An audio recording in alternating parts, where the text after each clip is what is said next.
আমরা যদি 1 মাসের মধ্যে যদি 4টা স্প্রে করি, 4টা স্প্রে আমাদের যে টাকাটা যাবে। আর আমরা যে রোগটা বুঝে হয়তোবা মাসে 1টা স্প্রে দিলেও যথেষ্ট। তখন 4টার জায়গায় 3টা স্প্রে আপনারা বেঁচে যাবেন। কত সুন্দর পাতাগুলো যে উপর থেকে দেখি, পাতাগুলো অত্যন্ত চমৎকার হয়েছে। এর গাছের গ্রোথ যে বলি আর গোড়াগুলা যে বলি, এত মানে ধুষ্টপুষ্ট এরকম গাছ করাটা অত্যন্ত কঠিন। আসসালামু আলাইকুম, আশা করি প্রত্যেকে ভালো আছেন এবং সুস্থ আছেন। আজকে আবারও একটি ভিডিও নিয়ে আপনাদের সামনে আসা হলো। সেটা হচ্ছে পেঁপের উপর।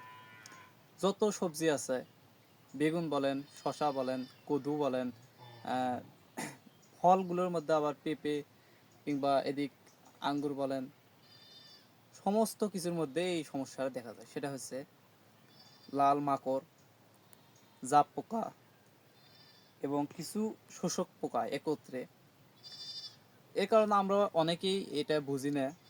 যখন গাছের অনেকে না বুঝে গাছে ঘন ঘন স্প্রে করি, 5 দিন পর পর শিডিউল আমরা খাতায় নোট করে রাখছি।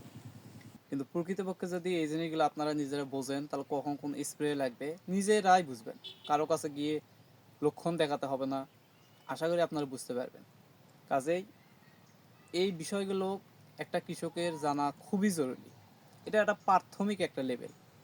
কাজেই এই জিনিসগুলো আমাদের প্রত্যেককে শিখতে হবে, জানতে হবে। কৃষিতে যদি পা দেই আর এই জিনিসগুলো যদি না জানি, আমরা যদি 1 মাসের মধ্যে যদি 4টা স্প্রে করি, 4টা স্প্রে আমাদের যে টাকাটা যাবে।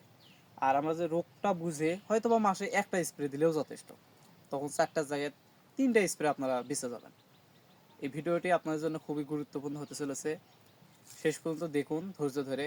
আশা করি ভিডিওটি আপনার অত্যন্ত গুরুত্বপূর্ণ হবে, আপনার খুবই গ্রহণ উপযোগী হবে। কাজে আপনারা যারা নতুন আমার চ্যানেলে, প্রত্যেকে চ্যানেলটি সাবস্ক্রাইব করুন এবং বেশি না কথা বলে আমরা আমাদের মূল ভিডিওতে চলে যাই। দর্শক, এখানে দেখুন পেঁপের গাছগুলো, এটা একটা দেখাবো, এর পাশাপাশি আমরা আরেকটা গাছে দেখাবো।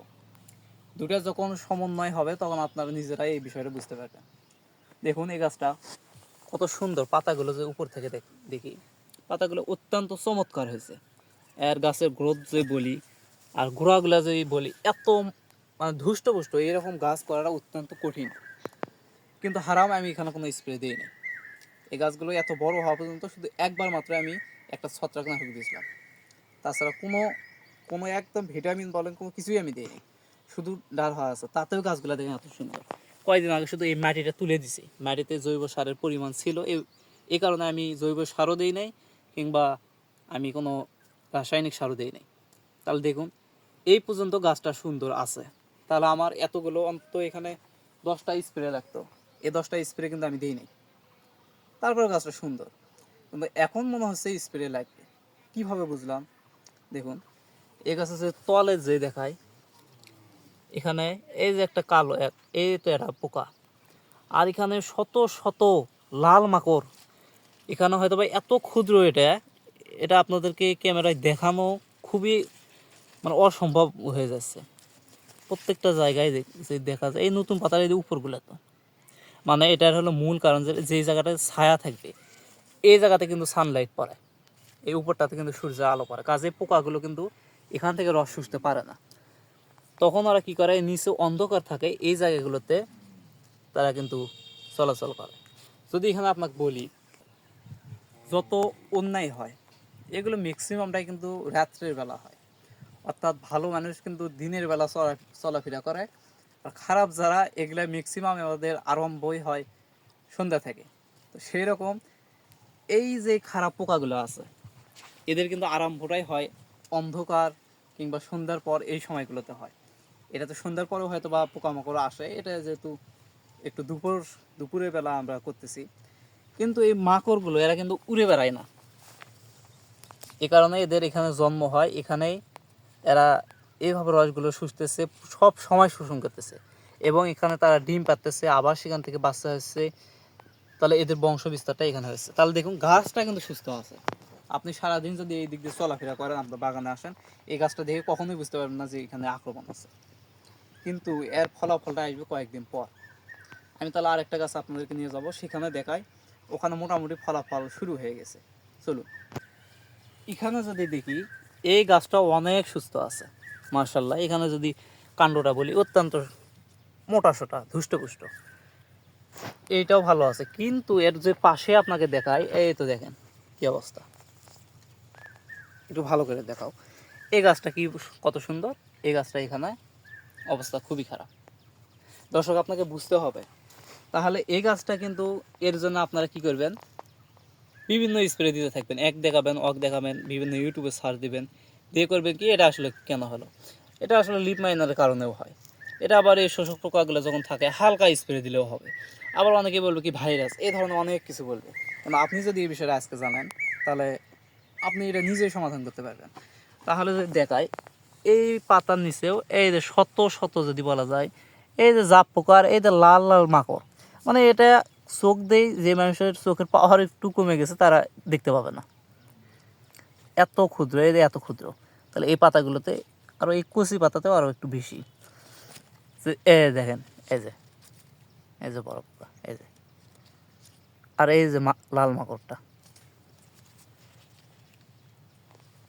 এই যে। তাহলে এই মাকড়ের এই অবস্থা। তাহলে আমরা যদি বলি, এটাতে কিন্তু আক্রমণের কারণে, রসটা অতিরিক্ত শোষার কারণে, শোষণ করার কারণে ওটা কিন্তু সরাসরি একদম কুচকে গেছে, মানে রসটা আর পাচ্ছে না, পুষ্টি উপাদানটা কিন্তু পাচ্ছে না। কিন্তু এই গাছটা অতিরিক্ত আরও শক্তিশালী হওয়ার কারণে এটাতে অ্যাটাকটা এখন পর্যন্ত শুরু করে দেওয়ার পরেও এর লক্ষণগুলো এখন পর্যন্ত প্রকাশ পায়নি। কাজেই এই মুহূর্তে আমরা চাইলে ওই গাছটাকেও সমাধান করতে পারবো, এই গাছটাকেও সমাধান করবো। তাহলে আমরা বুঝতে পারলাম যে এটা শোষক পোকা কিছু, কিছু মাকড়, লাল মাকড়, এই দুটার উপস্থিতিতে গাছগুলোর অবস্থা এরকম কুচকে যাচ্ছে। তাহলে আমাদেরকে কী স্প্রে করতে হবে? আপনারা জানেন যে শোষক পোকার জন্য আমাদের খুব ভালো কাজ করে হচ্ছে ইমিডাক্লোরোপিড। ইমিডাক্লোরোপিডের মধ্যে আপনার নিকটে যে ওষুধটা পাবেন, যেমন ইমিটাপ হতে পারে, ক্যাপসার হতে পারে, কিংবা ক্যানোপি হতে পারে, যে কোনোটা আপনারা দিতে পারেন। এর মানে এই নয়, যদি বাংলাদেশে যদি 10টা কোম্পানি থাকে, 10টা কোম্পানি কিন্তু সেই কোম্পানিটাকে একদম খারাপ চোখে আমরা দেখি, সেই কোম্পানিটাও কিন্তু একেবারে খুব খারাপ ওষুধ করে না। তাদের ওষুধটাও কিন্তু কিছুটা হলেও কাজ করবে। তার মানে আমাদেরকে যদি বলা হয় যে এই ওষুধ ওই ওষুধ হ্যান ত্যান, এই দোকানে পাচ্ছি না ওই দোকানে যেতে হবে, ওই দোকান পাচ্ছি না আর এক দোকানে, এগুলো শুধু শুধু আমাদের সময়টা নষ্ট হচ্ছে।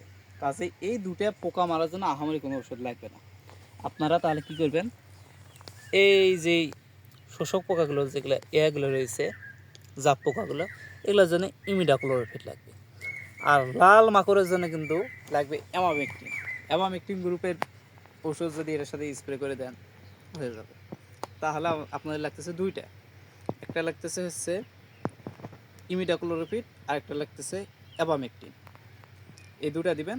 আর সঙ্গে যেহেতু এই গাছটার মধ্যে এরা যেহেতু এখানে শোষণ করতেছে, হয়তো বা এখানে অনেক কিন্তু ক্ষত সৃষ্টি হবে যেটা আমরা দেখতে পারবো না, এটার জন্য অনুবীক্ষণ যন্ত্র লাগবে, কিংবা মাইক্রোস্কোপে আপনারা দেখলে ওটা দেখতে পাবেন, কিন্তু ওটা তো আমাদের সম্ভব না।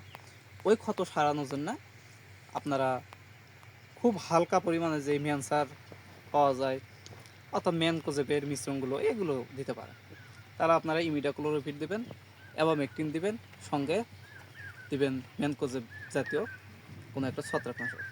এই তিনটা যদি আপনারা ওই নির্দিষ্ট যে মাত্রাটা আছে ওই মাত্রায় যদি আপনারা যদি এটা স্প্রে করে ধুয়ে দেন, কিন্তু আপনাকে স্প্রে করতে হবে কি নিচ দিক থেকে, নিচ দিক থেকে যদি স্প্রেটা করে দেন বিকেল বেলা, তাহলে সঙ্গে সঙ্গে পোকাগুলো মরবে, গাছটা আবার নতুন করে শক্তি পাবে। তাহলে আজকে এই পর্যন্ত আমরা ভিডিও থেকে বিদায় নিচ্ছি। আশা করি আবার নতুন ভিডিও নিয়ে আপনাদের সামনে খুব দ্রুতই হাজির হব। সে পর্যন্ত আমাদের চ্যানেলের সাথেই থাকুন। ধন্যবাদ। আসসালামু আলাইকুম।